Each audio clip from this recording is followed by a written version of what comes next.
years ago, something interesting started to happen.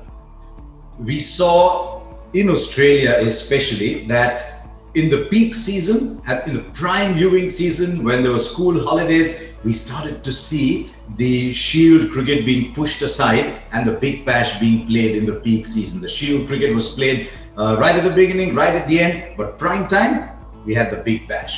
What's happening this year in England? Another major change in the bastion of tradition, which is bang in the middle, July, August, we're seeing the 100. Counting matches before, counting matches afterwards. There's a T20 blast that gets that gets a few eyeballs as well. But prime season, we're seeing the 100.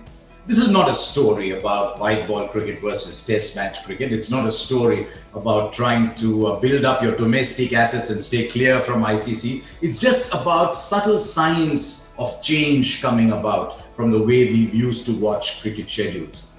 And now there's an even bigger one. And I believe it is a sign of things to come.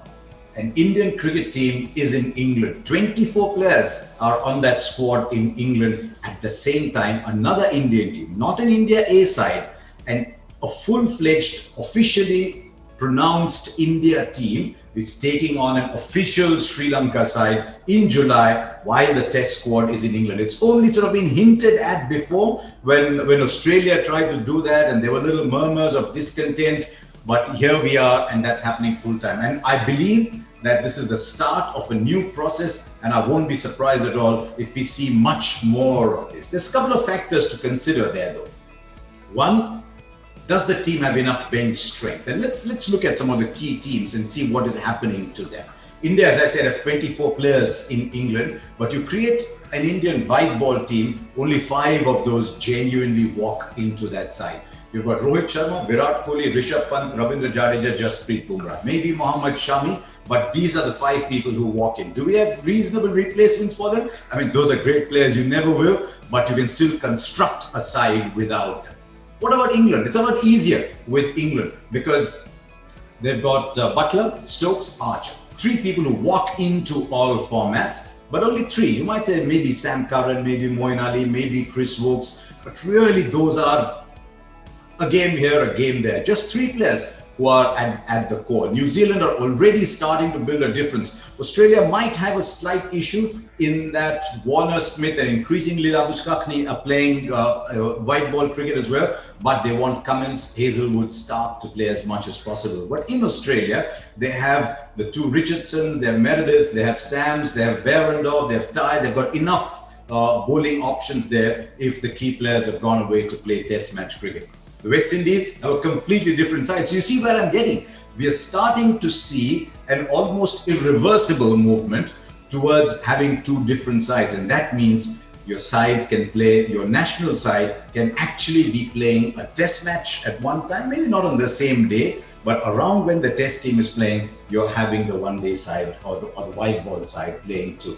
Why would you want to do this? Because you don't want to keep your prime assets lying disengaged for too long, especially if this quarantining period continues. I mean, look at India in England now. The national team is in England for 104 days. You add the 14 days of quarantine in India, 118 days of the national team for 30 days of international cricket. Which corporation keeps its prime assets away from use for such a long period? So, and as quarantining continues, you might see a little bit more of that. There's another factor too.